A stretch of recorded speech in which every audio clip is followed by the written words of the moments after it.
Welcome to the Kansas Department of Health and Environment Geology and Well Technology Seminar. My name is Doug Hilmke, and I will be giving you a presentation on source water protection. This presentation was originally developed for water system operators, but I think you will find that it has some information that you will find interesting and helpful. In this presentation, I will be giving information about the staff at Kansas Rural Water Association that does source water protection. I will describe the water systems that are eligible for our assistance. I'll explain how the Safe Drinking Water Act of 1996 has influenced this program across the country, and how Kansas developed source water assessments that were released in 2003. I'll describe the steps that protection plans take from the start through the development and then implementation. And I've got a collection of photographs of some of the things I've seen and things that other people have seen. And then we will wrap up with an explanation of how you and other individuals may become involved in helping a water system with their source water protection activities. My name is Doug Hilmke. I'm a professional geologist in Kansas. I started my career working for public health departments and did that for approximately 4 years. After that, I went to the Division of Water Resources in the Kansas Department of Agriculture and supervised the Change Applications Unit. I was there for 11 years and then left to pursue the rest of my career with the Kansas Rural Water Association to assist water systems with water rights, water conservation planning, rate reviews, and source water protection. Ken Cope is a co-worker of mine, also a professional geologist. He was with the Division of Water Resources for over 23 years, doing various activities involving water rights. And 5 years ago, he left there to work for us and also does water rights and source water protection assistance. Our positions are funded by the USDA's Farm Service Agency, or FSA for short. They have an agreement with the National Rural Water Association that provides a number of positions to all the state rural water associations across the country, including Alaska and Hawaii. There are over 1,000 public water systems in Kansas. They can be as large as the city of Wichita or Water One in Johnson County. They can be as small as communities such as Speed that have less than 100 people. These public water systems can be publicly owned or privately owned. They can be cities, rural water districts, trailer parks, campgrounds, any number of public systems. These water systems that are eligible for source water protection assistance are not limited by the number of customers they serve, and water systems can either have a groundwater source or a surface water source, or both.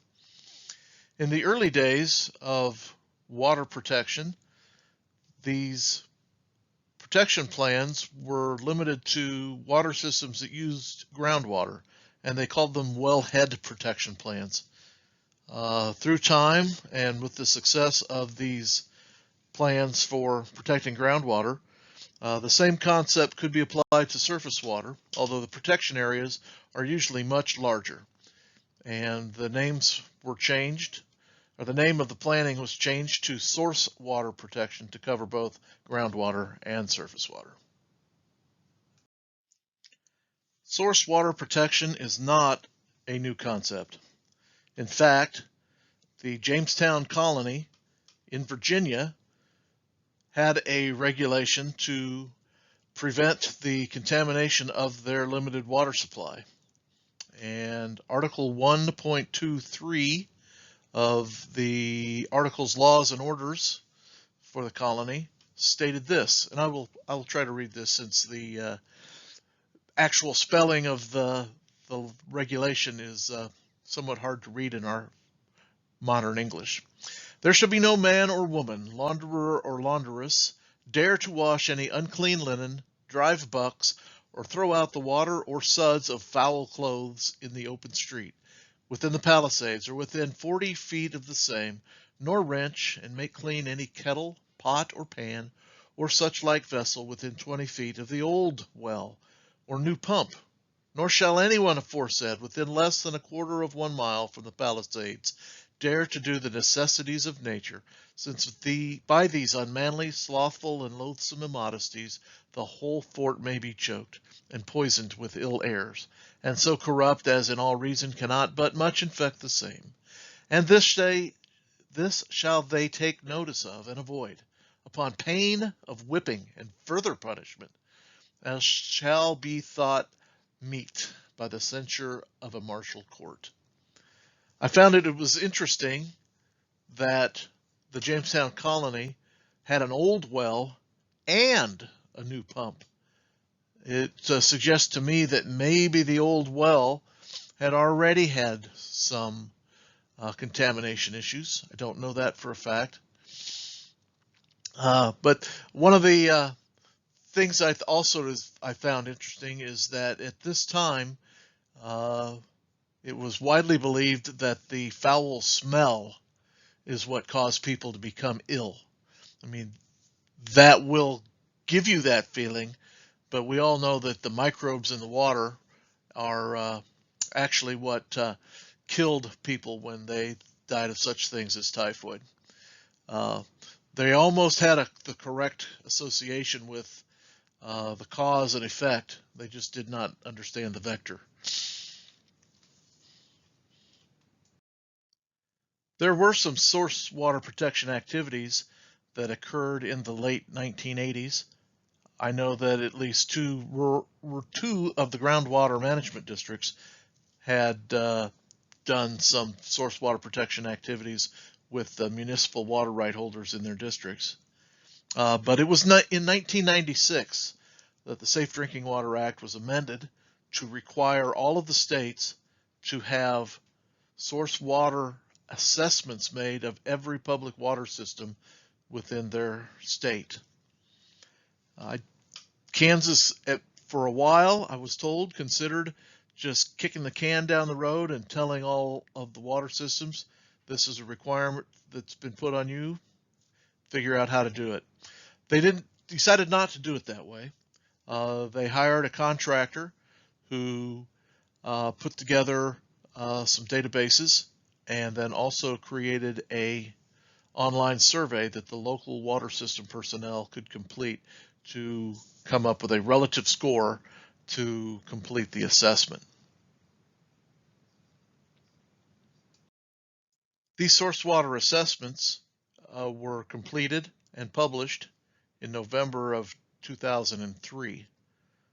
The assessments were only done, however, for the wells that existed for the public water systems or the intakes for those public systems that were in existence sometime around the year 2000. The KDHE used their own databases to show geographically where identified sites were located, where confined animal feeding operations were located, and where their records showed the public water supply wells to be. They also used the database of the Division of Water Resources to show where all water wells were, not just municipal wells, but irrigation wells, etc. And the Kansas Corporation Commission provided their database of known oil and gas wells. And I previously mentioned the survey that the water systems were invited to fill out. Minimum number of questions was, I believe, 41, and depending on how many intakes or wells or the source, It could be as many as 63 questions. And based on the answers to these questions and whether the contaminants were located within 100 feet, 2,000 feet, or 2 miles, generated a relative score to show the water systems what types of contaminants they should be most concerned about. These reports used to be available online, but they're getting dated now, and if you or your client needs to see a copy of the original assessment, you can contact the Watershed Management section at KDHE, and they will be able to provide you with a copy.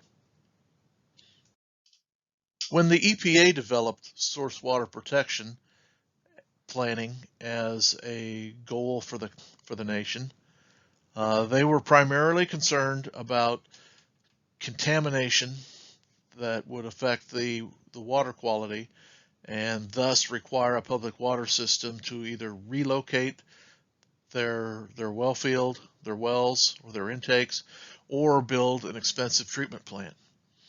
An ounce of prevention is worth a pound of cure was the concept that was applied.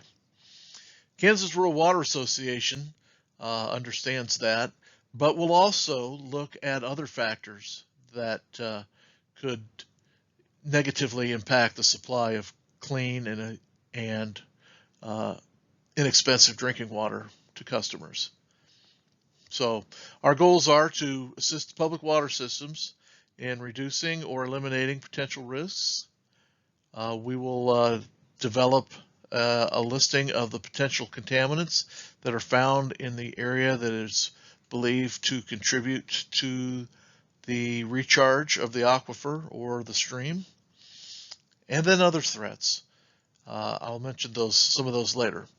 We also are tasked with assisting the water system with the implementation of any management strategies that are identified and chosen to be placed in the plan. Kansas Rural Water Association will review the source water assessment from 2003 as the first of 7 steps in the development of a protection plan. We will also review the inventory of water sources for that water system. It could be that new wells have been drilled, which have increased the area of protection, or wells may have been taken offline and then are no longer a concern to the water quality. Our second step is to form a planning team. The operator of the water system is always chosen to be one of these planning team members.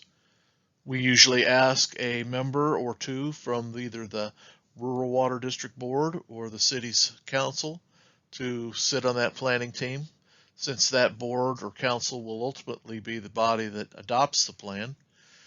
We'll look for other people in the area that have expertise that can be given to the team. And also we try to find a landowner, and usually the one that owns the land where the wells are located, to give them a upfront seat to help guide and see what the concerns are that are found in those inventories. The third step is to develop the management strategies to address the threats that we have found in the new assessment. Step 4 is to develop contingency provisions for temporary replacement or alternate sources of supply. The idea is that if a catastrophic contamination event occurs, the city will need to move quickly or city or rural water district will need to move quickly to replace that contaminated supply. Part of this process is also to give the people in charge an idea of just how critical and vulnerable their water supply might be, and how they don't want to have to implement or put into effect the the contingency provisions that are identified. These contingency provisions could include a connection to a nearby water system, whether it's a neighboring community or a nearby rural water district. The County Emergency Management Department should also have contingency planning steps that can be used to bring either bottled water or tanker trucks to the community to in lieu of using the contaminated supply. Water systems do have emergency water supply plans that talk about this very subject, and this may already be completed for some water systems. The fifth step is to place the map that shows the wells and intakes and the area chosen to be protected. It will include the pertinent pages from the original source water assessment. It will have the 9-page list of possible contaminants that we might find in Kansas. The management strategies will be listed. In Kansas, we like to include copies of their water rights. Those are important to know so overpumping doesn't occur. A copy of the current water conservation plan, if one exists, is included. And then the contingencies that are also in the emergency plan will be repeated in the source water protection plan. Sixth step is to start implementing the strategies that were identified. Seventh step is an annual review and a decision to update the plan when it is necessary.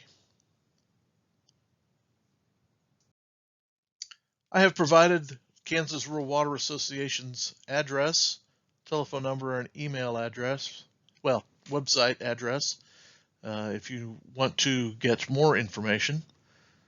If you have a need to contact the Farm Service Agency, here is their address in Manhattan.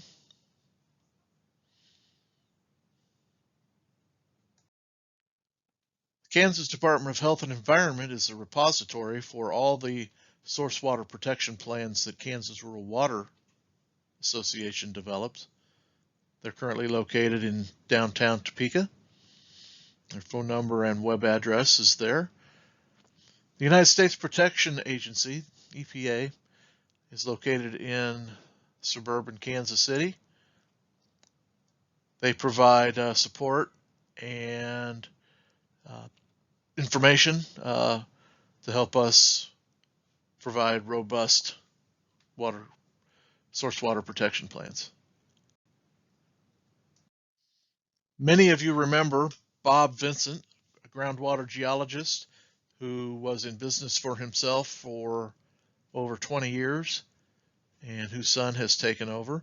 He also previously worked for Lane Western Drilling and had managed offices in Garden City and in the Central Valley of California. In his presentations, he used to include a quote that went something like this.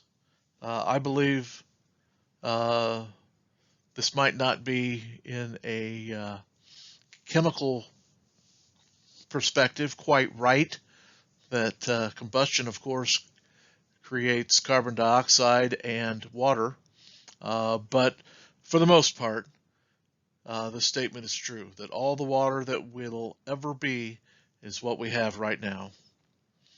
And it is critical that we do our best to manage the quality and the quantity of the water resources that this country has been blessed with. This is the fun part of my presentation. I think all of us like to view pictures of things that we've seen out in the field.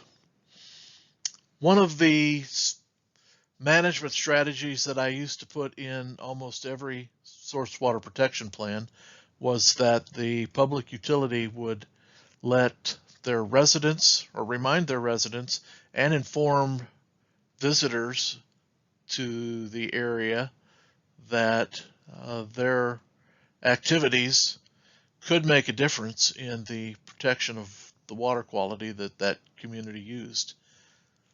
On the left is a sign that the city of Pretty Prairie had put up many, many years ago. In fact, they called theirs a wellhead protection area.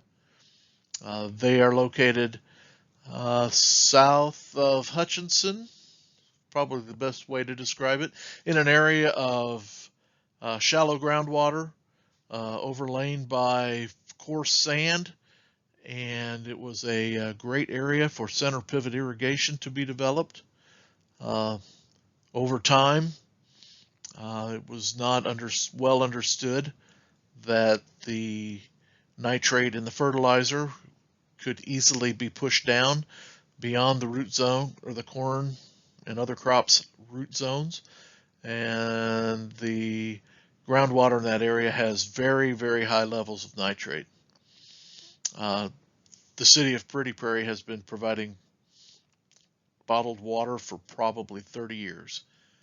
Until just recently, though, they built a very expensive reverse osmosis treatment plant, and now their residents have water, raw water, or the water that is provided to the city meets the EPA's maximum contaminant level for nitrate of 10 parts per million. On the right is a similar kind of sign. That sign is leaning on a post and is approximately 30 inches tall by 18 inches wide. I was part of a program that no longer exists called the Kansas Environmental Leadership Program, sponsored by the Department of Health and Environment and Kansas State Extension. The group met every couple months for approximately 3 days, and we were divided into groups of about 5 participants. We were asked to identify a problem and had a very small budget to come up with a solution for the problem we identified. I suggested that we provide a sign that could be used throughout Kansas that water systems could place on near the boundaries of their source water protection areas.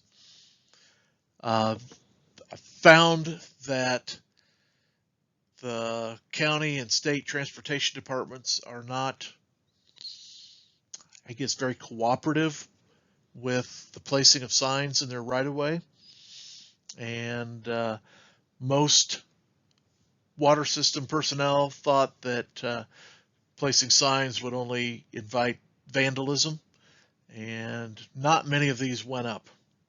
You may see some in Clay County, Jefferson County. I don't know if this Cherokee County sign ever was installed or not. One of the sources of contamination that we worry about is petroleum exploration and production. The collage of pictures on the bottom and to the right is obviously a oil well drilling rig. You can see a surface pond to catch drilling fluids on the lower left side of that collection. It appears to be lined. I personally don't find that the drilling of oil wells is that hazardous. I am a lot more concerned about the salt water that needs to be disposed from producing oil wells. The picture in the upper left that you might not be able to see says "Caution buried water line." It would be more accurate if that sign said "Caution buried liquid brine line," but they don't. I'm concerned that many of those disposal lines are not very deep, that the piping used is of less or of a quality that isn't found in, say, water distribution systems. I know of at least 2, maybe 3 water systems that have lost the use of their public water supply well because of a leak from a brine disposal line.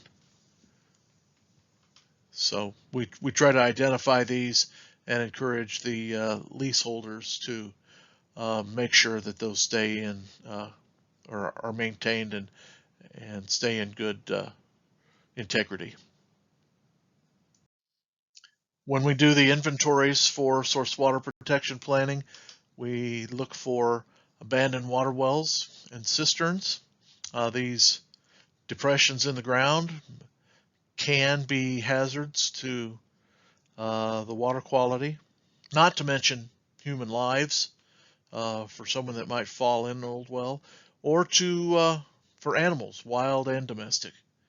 I have seen a family dog that had fallen into a hand dug well. The water table was within probably 6 inches of the surface, at least when we found the body of that dog floating in the water. It may have been lower when the dog fell in. I don't know.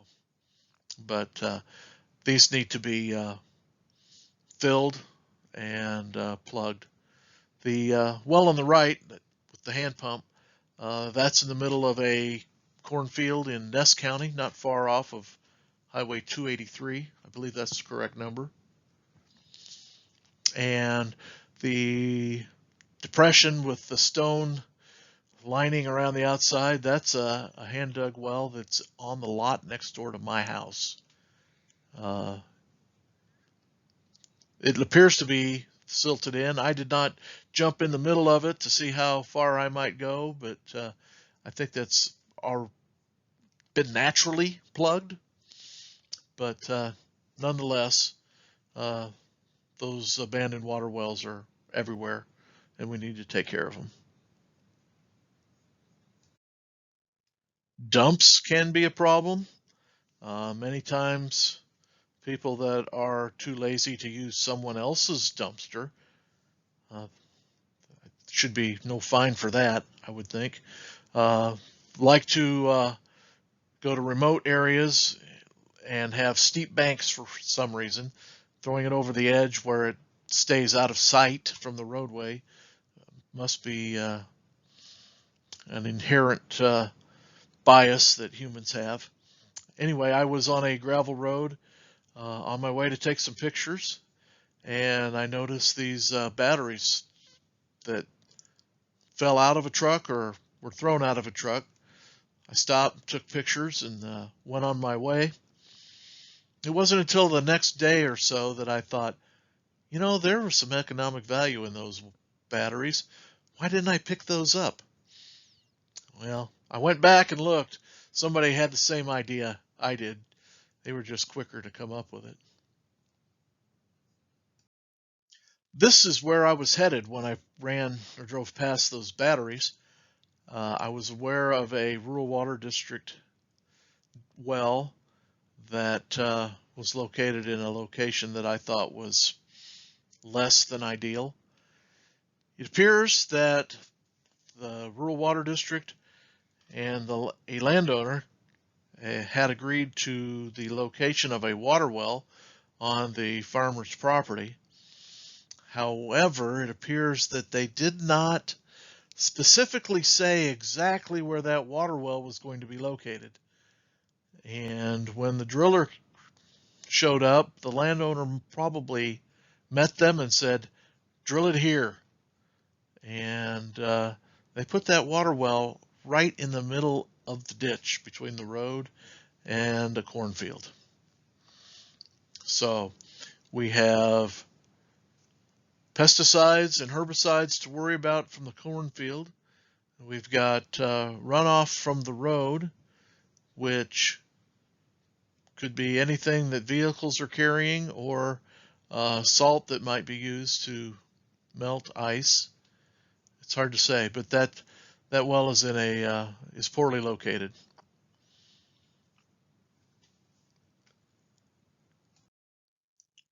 The railroad tracks that are in the background of that last photo are shown in the left side of this slide. Notice how herbicides are used to keep the weeds and trees, any vegetation that may dry up and catch fire along the railroad tracks have been reduced to just that small amount there. Herbicide use around pipeline facilities is also very common, and the picture on the right shows a piece of bare ground that's been treated with herbicides.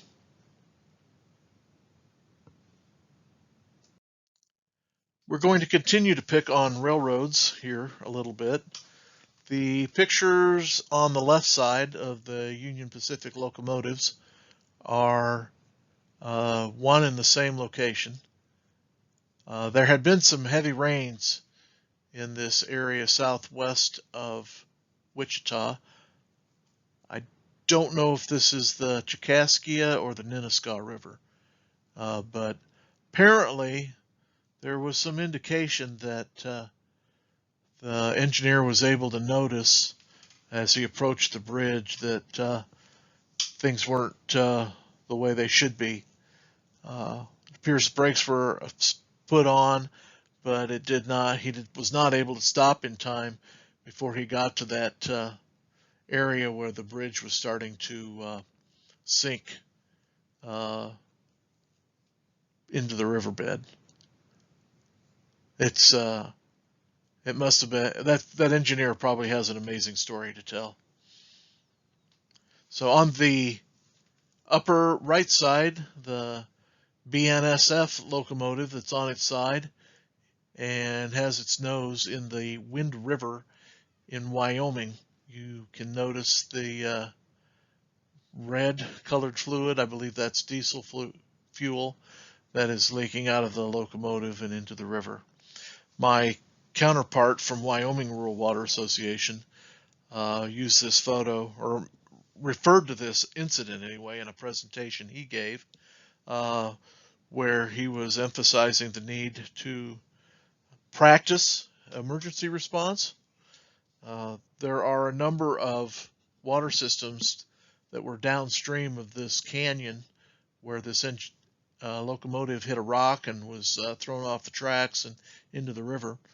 However, these water systems were never notified that there was a plume of diesel fuel coming their way and that they might want to shut down pumping from the river before that plume was put through the water treatment plant. The bottom two photos are from salvage operations on the east side of Hayes. I believe there was a collision of locomotives, and which caused a pretty large fire that if this had happened in downtown Hayes, we might see a different looking community than we do now. Anyway, this is the aftermath, and we need to be prepared for anything that can happen along railroad tracks. We can also be critical of highway transportation. The picture on the left, I don't know what was in that tanker, and I don't know the circumstances that caused that semi to veer off the left side of the interstate highway, but I bet that was a fun ride down that embankment. And if it happened at night, that would have been quite a ride. And then we have a rental truck on the right side where they are not used to checking for how much room is underneath bridges, and they peeled the top off that particular vehicle. So accidents occur, and we need to be prepared for or understand how to prevent them, and then also be prepared when accidents do happen. Livestock near our public drinking water supplies can be a problem. The picture on the left are pictures of some hogs in a small enclosure close to a county road. That's not our issue, really, but not shown behind me when I took this photo is Cheney Reservoir, which is just a matter of 100 feet or so. So all of the runoff from this small, less than I think probably 50 pigs, but still somewhat impactful on the water quality. That runoff from that small facility drained directly into the lake.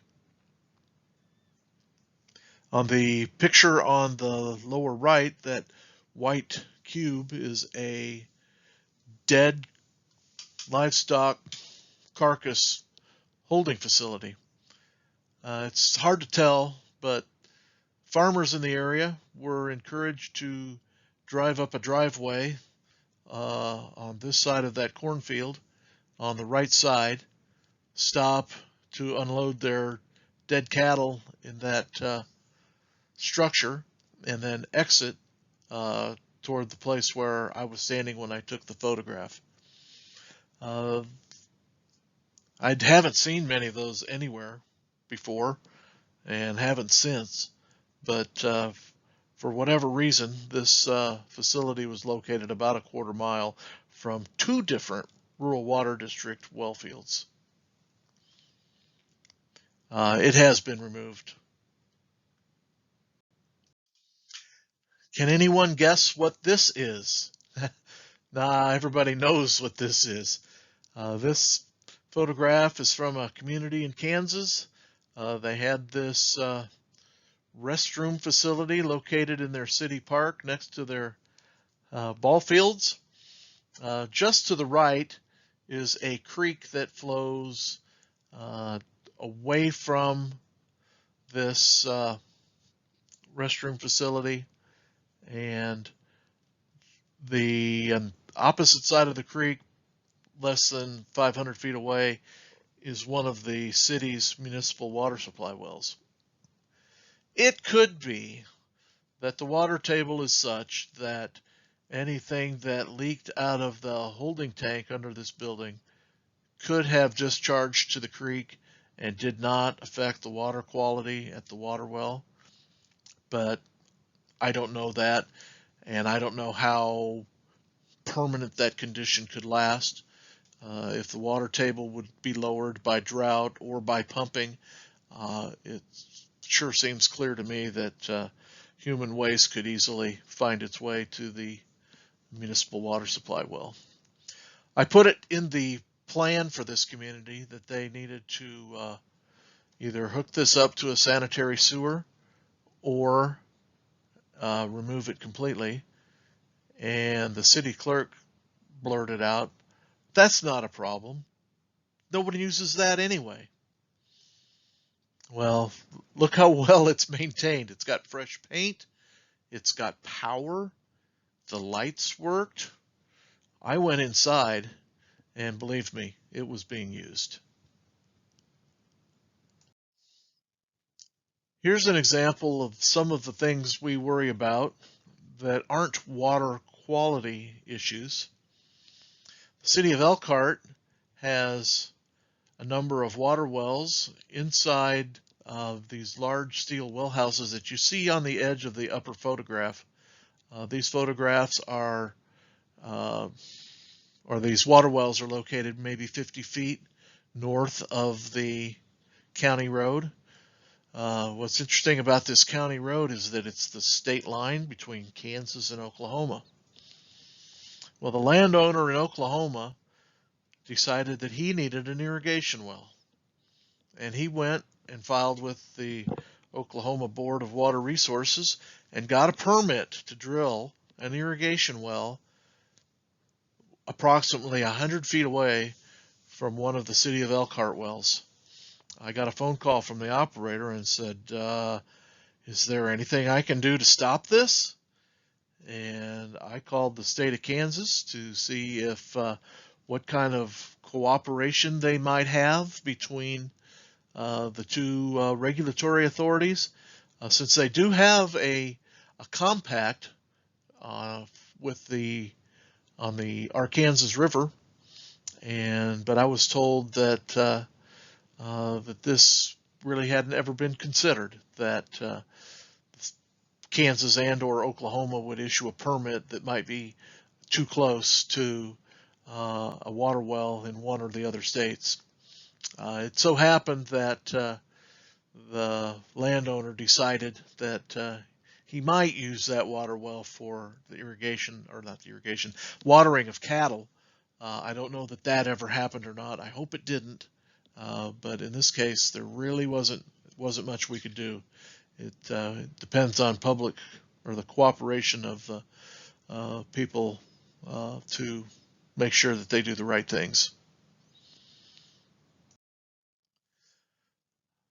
In the city of Aurora, we discovered when we were developing their source water protection plan that the stormwater from most of the town discharged onto a lot that the city owned, which was probably good for the relations with private property owners.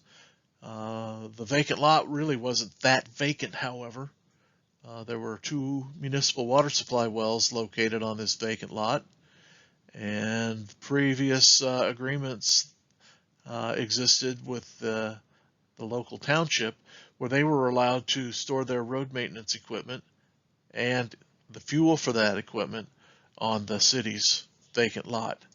It was my concern that that contaminants in the stormwater, because the city had no ordinance against livestock being housed in town, that there could be less than desirable quality stormwater being dumped on that lot.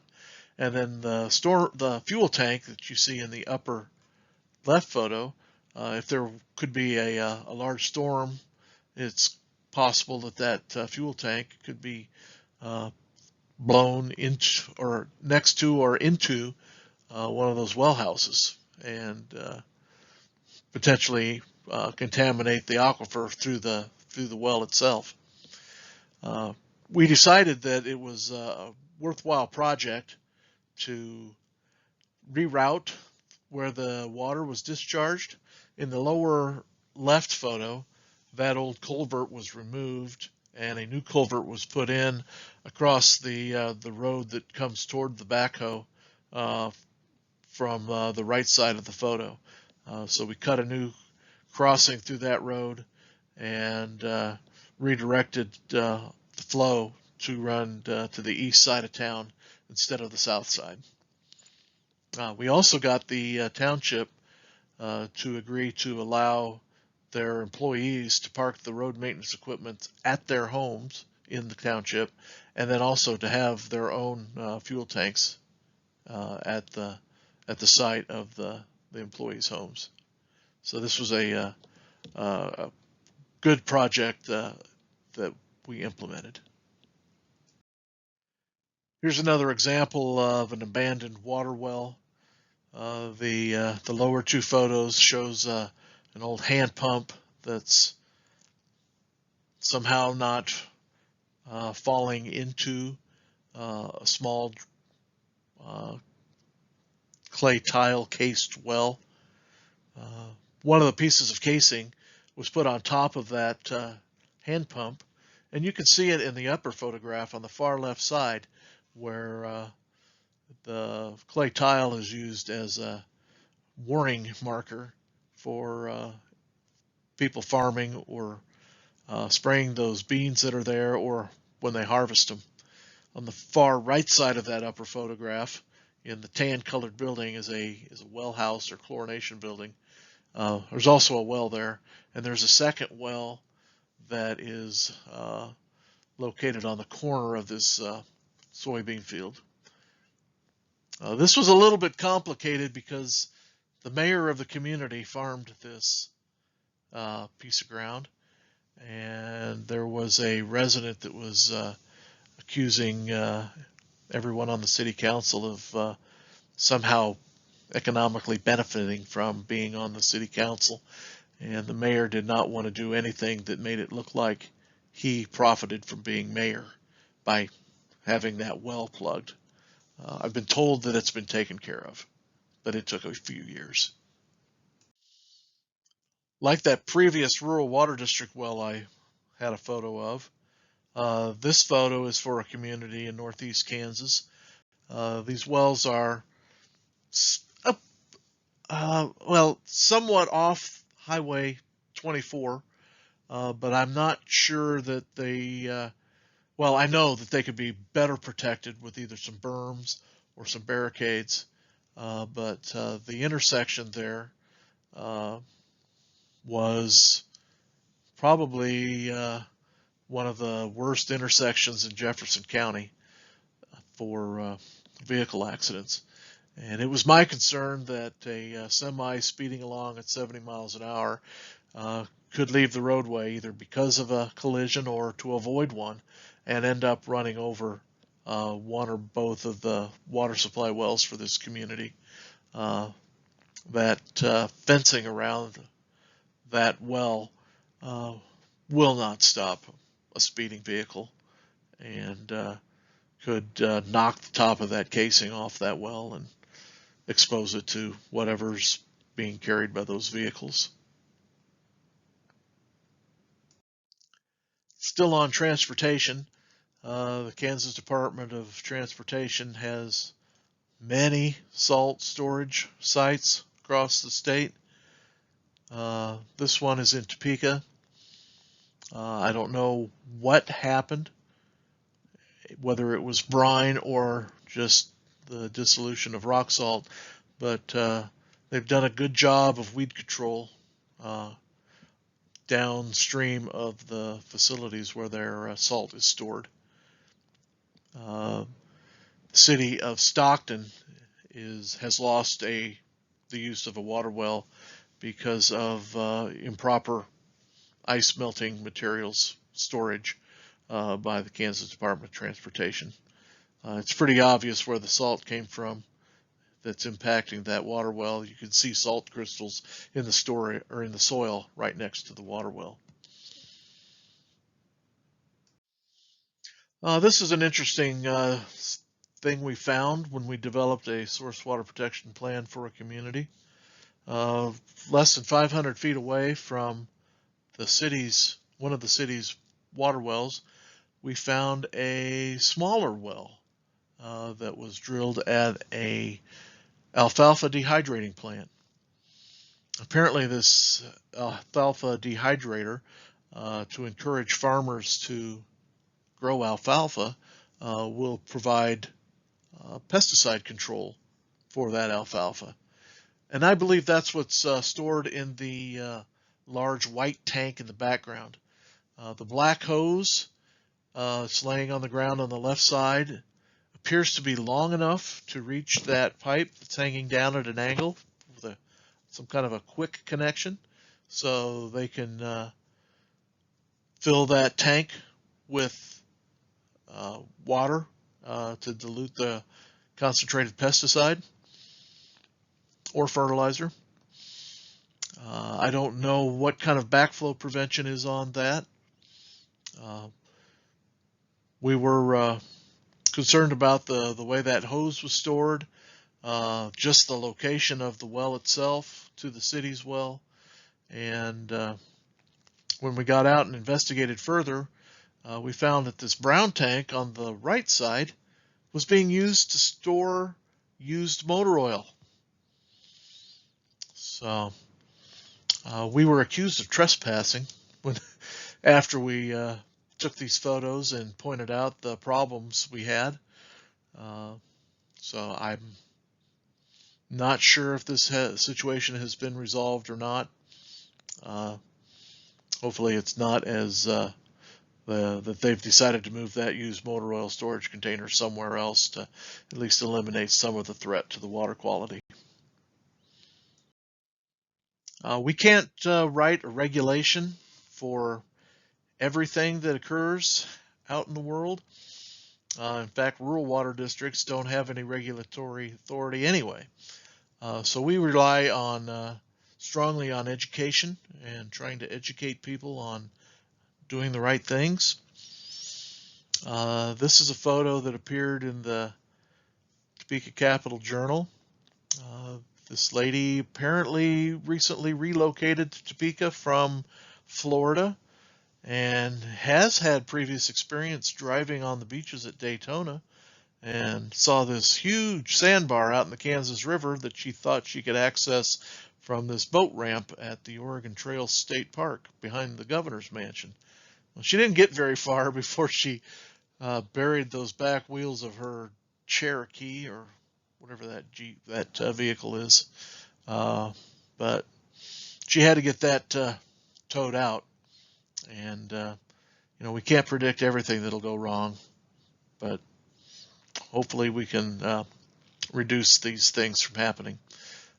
Surprisingly, this location is about a mile upstream of Topeka's intake, and if this vehicle had gotten into the river and floated away, I don't know that the fuel that was inside wouldn't have been diluted to negligible levels or not, but we still need to be careful. The sign on the left side, it was installed by the Equisbeds Groundwater Management District number 2. They were very proactive in educating people about the potential threat of surface water runoff into groundwater pits, and put up signs that reminded people to do their best to prevent that from happening. The picture on the right is an aerial photograph from Google Earth of a facility east of Lawrence on the Kansas River. The facility used to directly dredge on the Kansas River, but in recent years the Corps of Engineers has found that the bed of the stream has been continuing to get lower and lower, and which encourages the banks to cave and may cause more erosion. So where the surface water, or not surface water, the surface activities where the sand and gravel were separated for this excavation company was located on this point right here that I'm circling again. And when this company lost their in-stream dredging permit, they proposed to Douglas County that they be allowed to dig a pit to extract sand and gravel. The city of Eudora has a number of water wells that are approximately 1.5 to 2.5 miles downstream from this location. And it was our concern that by opening this pit and exposing the coarse gravel at the bottom of the aquifer to water in the pit that would have surface water characteristics, that when the city of Eudora pumped, they might influence flow or preferential flow through those gravel beds at the base of the aquifer. This area that's previously outlined in black, and I'll do it again, across here and over here, back around. This whole area is proposed to be a groundwater pit. We were concerned that during a high flood event, it's possible that this levee could fail and surface water would drain into this pit. That's a possibility. And then just because of this pit would have water exposed to the atmosphere, it may take on characteristics with algae and maybe different suspended solids, and impact the city of Eudora's water supply, causing the state of Kansas to determine that groundwater was under the direct influence of surface water. You might find it interesting that the owner of this piece of property right here, he was a professor of hydrogeology at KU, and his testimony and my testimony and the testimony of another groundwater geologist were not enough to sway the Planning Commission nor the Douglas County Commission, and the sand pit has been approved. We're approaching the end of my presentation, and I am told that to get credit for this on your CEU form, you are supposed to add Republican River in the blank for my presentation. This is my last slide. I usually get a few chuckles when I show this, and I'm sure that poor cat has been photoshopped into this this photo. But I advise water system operators to have fun with this. Make it a document that works for them, that's gives them a chance to do something a little bit different than fixing leaks, reading meters, checking for chlorine. Give them a little bit of variety in their work, and yeah, most of all, make it entertaining, make it fun, make it something that you want to work on. And with that, probably good advice for all of us in all of our jobs, to make it feel like it's worthwhile. So thank you for your time, and any reviews that you give, if that's something that's done. I've enjoyed recording this for you, and wish you success in the rest of 2021. Be safe and be careful. Thanks.